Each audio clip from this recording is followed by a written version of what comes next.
D is retiring. So to celebrate, I'm taking our parents to Germany starting today. I'm borrowing your platinum card for the trip and plan to live it up on your credit card. What a trip this will be. What are you talking about? Just what I said.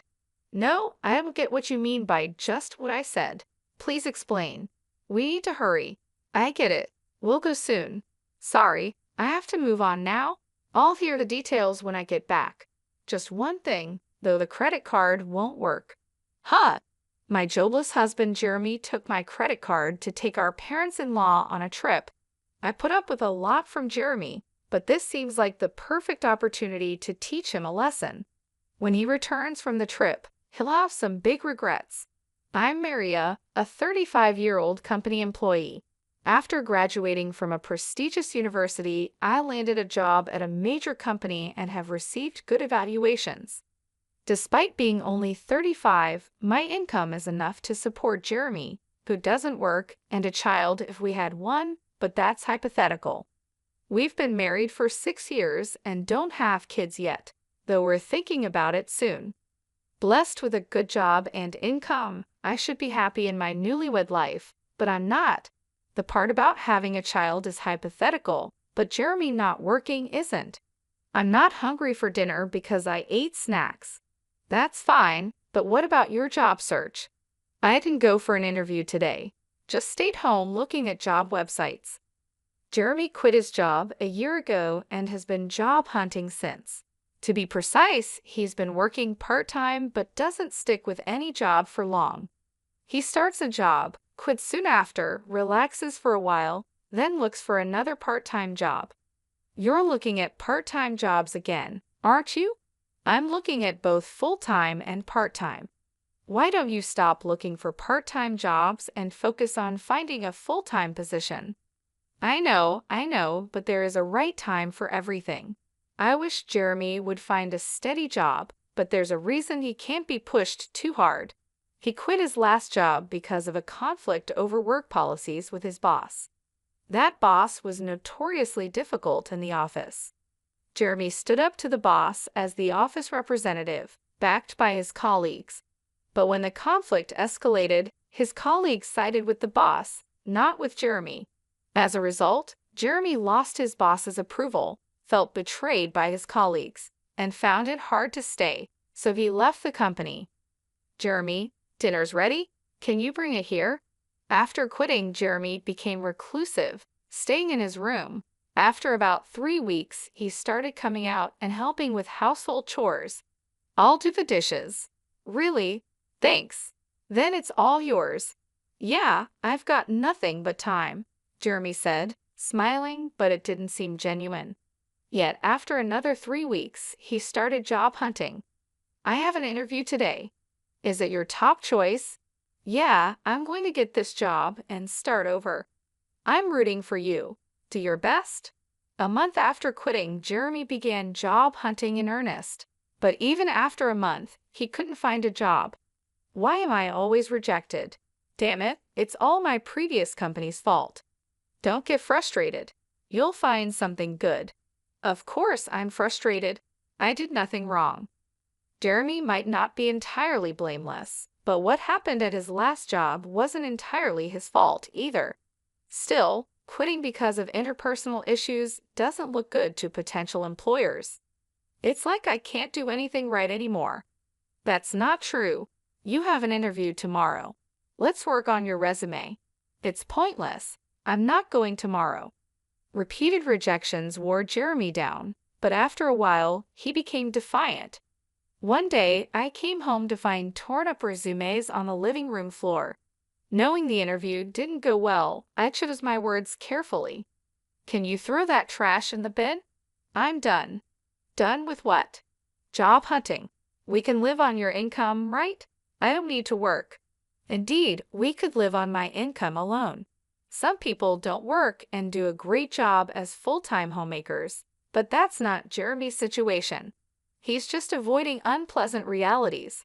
I understand his reluctance to work after the bad experience at his last job and the unsuccessful job hunt, but we need to address this issue head-on.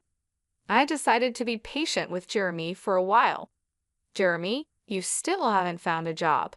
What's your plan? I've worked hard before. This is just an extended break. I'm not just resting. I'm studying for the future. That's good to hear. Living near my in-laws, Jeremy's mother, Linda, and father, Brandon, started visiting us more often after he quit his job. They were probably worried about him. Hearing that Jeremy was preparing for his next job, they seemed relieved, but that was a blatant lie. The beer will run out today. Can you buy some on your way home? It's running out again? You drink too much. Try to cut down a bit. Fine, I won't ask you again. I'll buy it myself. Jeremy wasn't studying or job hunting. He spent his days watching TV and drinking beer. He probably didn't want others to know he was unemployed. If I told my in-laws the truth, it might hurt Jeremy too much, so I decided to stay silent about whatever excuses Jeremy made. But he stopped job hunting for over 5 months, and I finally decided to speak up. Jeremy, maybe it's time to start job hunting. You seem more settled now. What? It's been less than half a year since the incident at my last job. You want me to work again after what happened? I just thought the break was a bit long. Stop nagging. You can't understand my feelings since your job is going well. I have my own struggles, you know. Everyone has work problems and relationship issues. We all try to solve them. Let's work through this together. I get it. I'll look for a job, okay? Jeremy walked out in the middle of the conversation. My words seemed to have hurt him, but him agreeing to job hunt seemed like progress. I decided to apologize when he was feeling better. I got a job because of your nagging. That's great. Where at? At a nearby supermarket. So you'll need to learn and work hard, right? It's just part-time. No need to work too hard. Part-time or not, even part-time is a job. Do you have a problem with that? I wanted to say something to Jeremy, but maybe a little work could be a step toward his recovery. I decided to watch and see. I'm home. Jeremy, you're back. How's the job? I quit the supermarket part-time. Why? It hasn't been that long. A college student there was being bossy, telling me to always put the vegetable boxes at the bottom in storage. It felt like harassment. That student was likely just teaching Jeremy the job. In the workplace, even a college student is a senior. Jeremy kept finding and quitting jobs, unable to stick with any. So Jeremy has been unable to keep a job for long, and it's already been a year. Jeremy, what job are you doing now?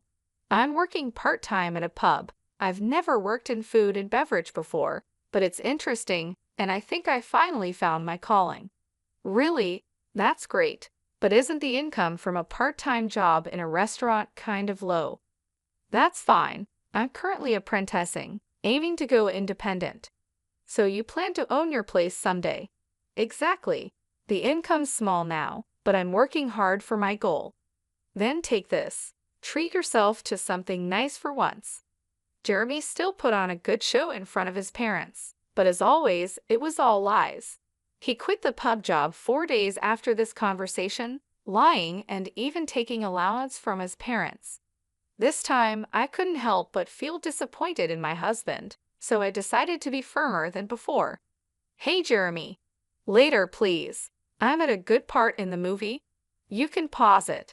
I grabbed the remote control from the table, paused the movie, and forced a conversation. It's just pressing when you pause at the best part. What is it? Jeremy, you're 38, right? You know that's prime working age.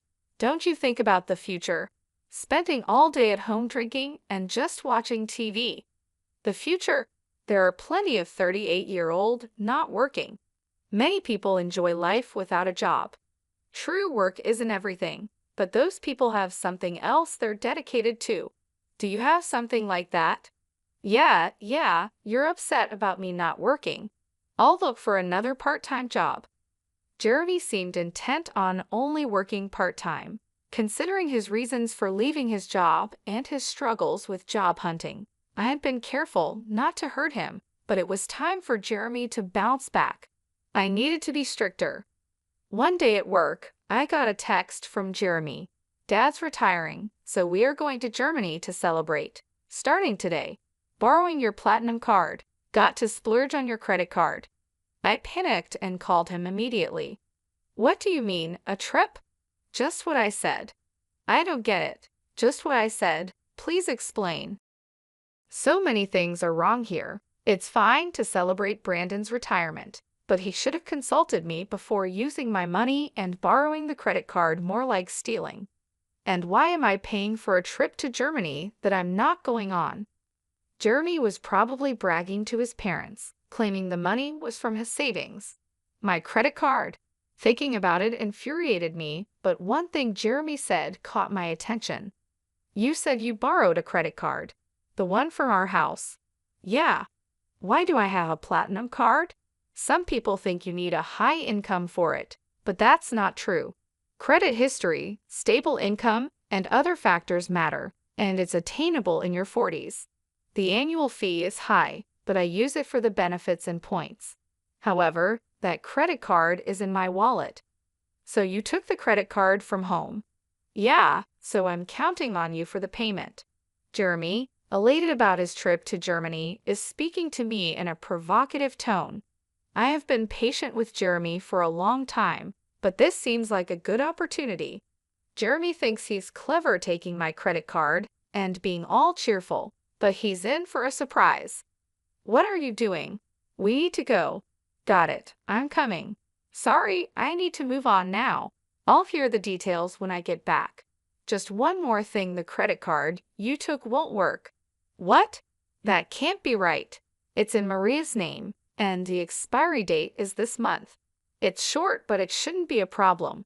You're lying, right, Maria? You're lying to stop me from using the card, aren't you? Such a lie is easy to see through. Yes, it expires this month. That's why I have already received a new credit card. What does that mean? So I have 2 credit cards to use for a while now. Sometimes with my credit card, when the new one is activated, the old one stops working. And I've already started using the new card, so the one you took won't work.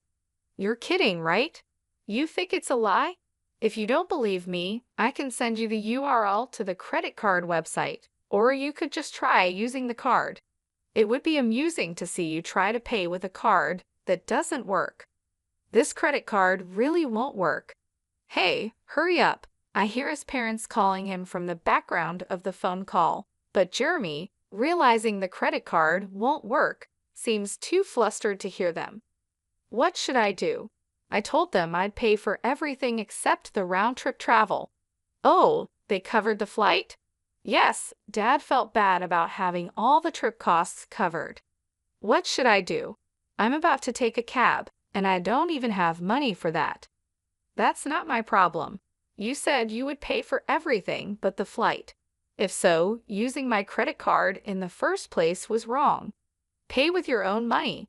How can I? I don't have any money. Right, Jeremy. You haven't been working seriously. It's your fault for trying to look good taking your parents on a trip without money. I'm at work, so I have to hang up now. I just wanted to tell you about the credit card. Wait, I hung up and returned to work.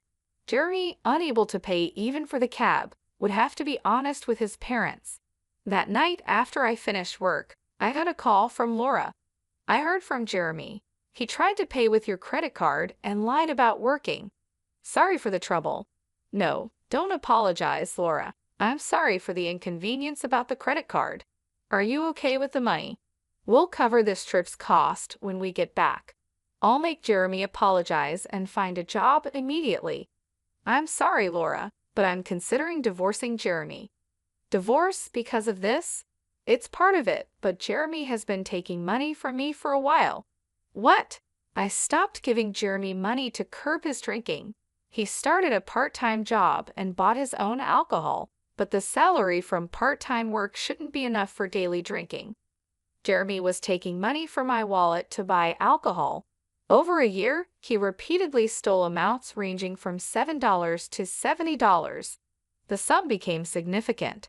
I had been strict with Jeremy, hoping he would eventually turn things around, but when he stole my credit card for his trip, it wasn't just about $75 anymore.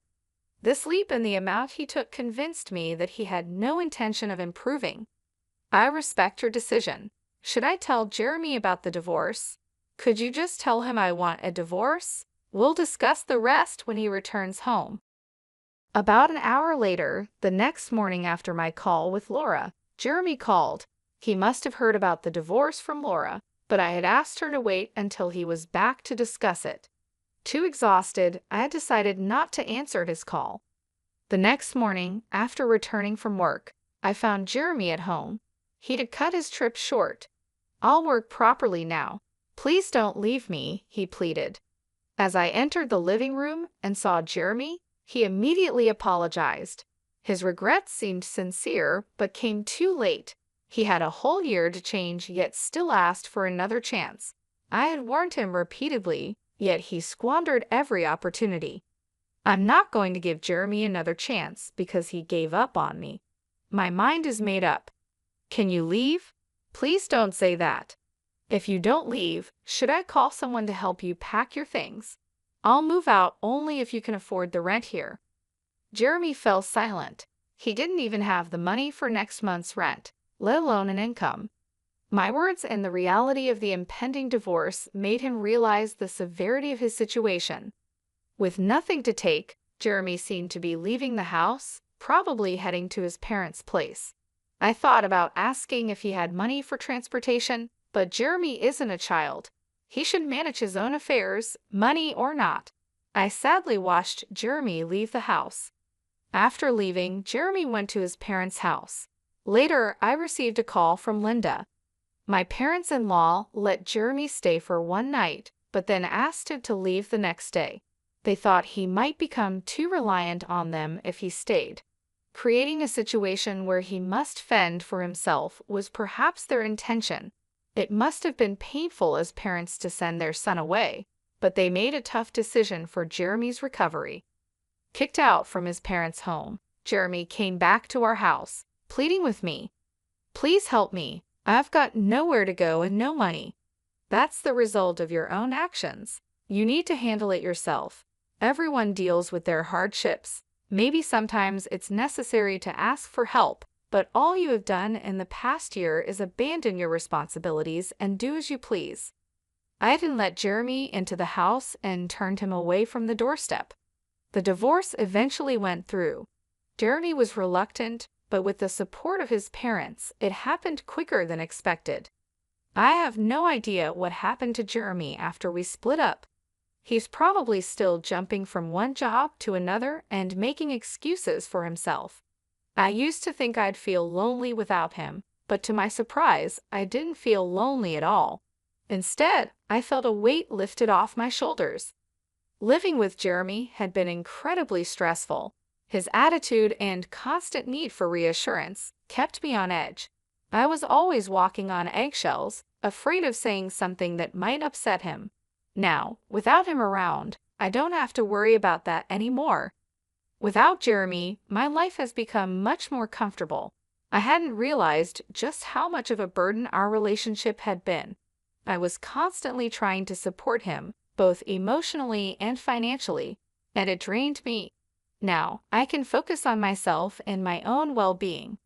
I'm relieved that I didn't let Jeremy drag me down with him. I was always trying to help him, hoping he would change, but it never happened. Letting go of that responsibility has been freeing. I no longer have to cater to anyone else's needs or deal with anyone else's problems. I can finally live my life on my own terms, without having to accommodate anyone else. It's a fresh start, and I'm embracing it fully. I have more time for myself, more energy to pursue my own interests, and a clearer mind to think about my future. I'm grateful for this new chapter in my life, free from the stress and worry that Jeremy brought into it.